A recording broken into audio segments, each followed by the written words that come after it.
After my girlfriend called me, I was literally terrified. I was so afraid I didn't know what to do, where to turn. Then I thought about, okay, he's on probation. He's got 5 years. I have a 5-year restraining order that he is not to come around me, have any contact with me. I'm like, okay. I've changed my habits on the way I'm going home. I've changed the way I'm going to work. I'm doing everything different. I am being so careful. I get a knock at the door. It's Florissant Police. The officer asks me to step outside. He informs me that he got a telephone call. They received a call of domestic violence from my husband, stating that we had been arguing and fighting and he was trying to leave and I would not give him the keys to the car. What? What? I run back in the house. I grab my restraining order papers. I run back to the police officer. I'm trying to tell him, sir, I've got a restraining order. I have a judge's signature here.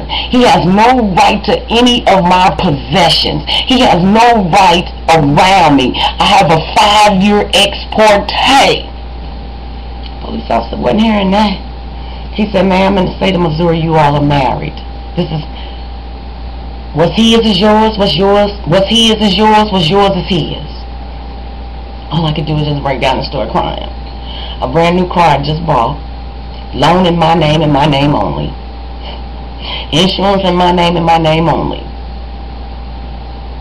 I thought for a second. I said, officer, you're not a judge.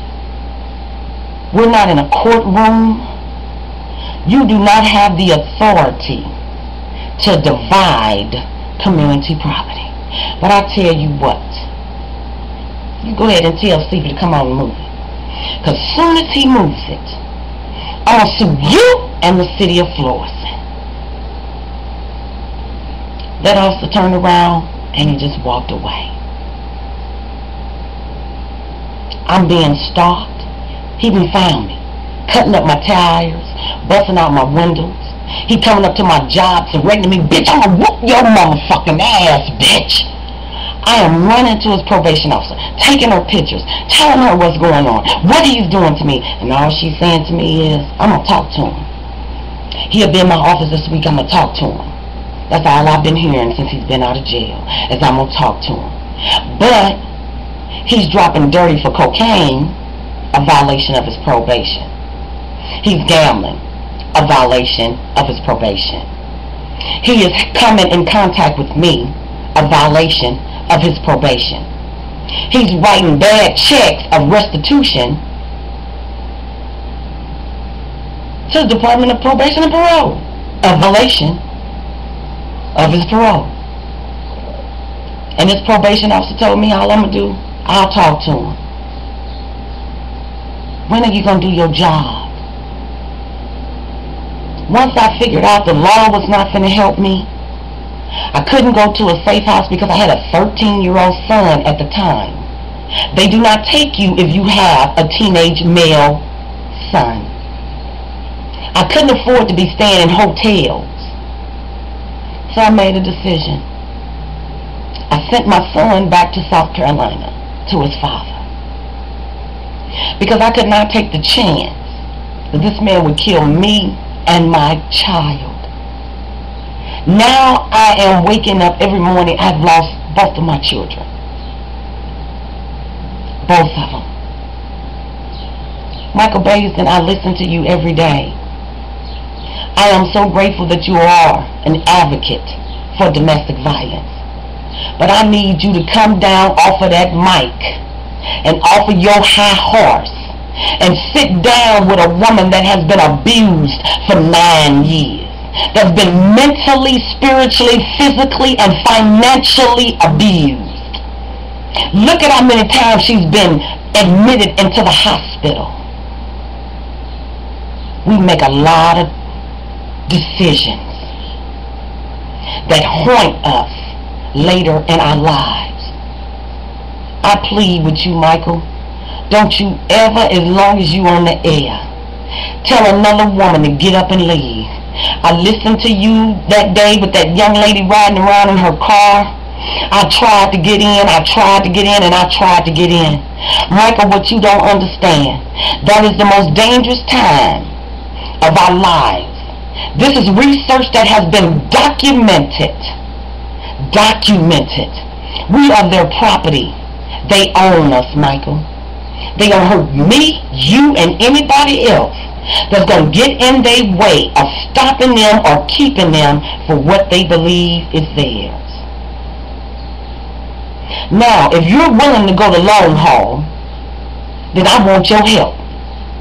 Because these women like me have to be physically, mentally, and financially able to quit their jobs.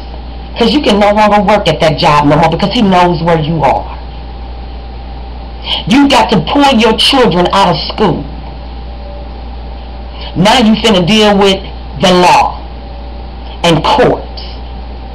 You've got to stay out of reach to keep from being arrested because you're refusing to produce these kids under court orders that he has.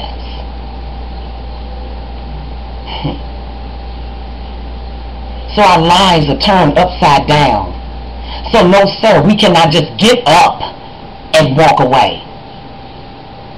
Impossible, Michael. There has to be a plan of action. There has to be a plan of escape, of safety. It's not just us.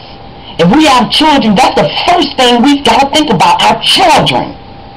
Our children didn't ask to be in these abusive situations. We brought them into these situations.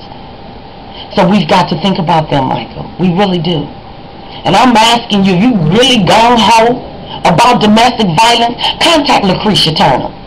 Visit my website at LaCreasiaTurnerFoundation.com. Read my story. See what I do. It ain't as simple as you make it out to be. If it was, all of us would get up and walk away. If it was that simple. But we are all afraid of dying. We are afraid of this man telling us he's going to kill our children, which may be his children as well. So, you know what? I had no recourses.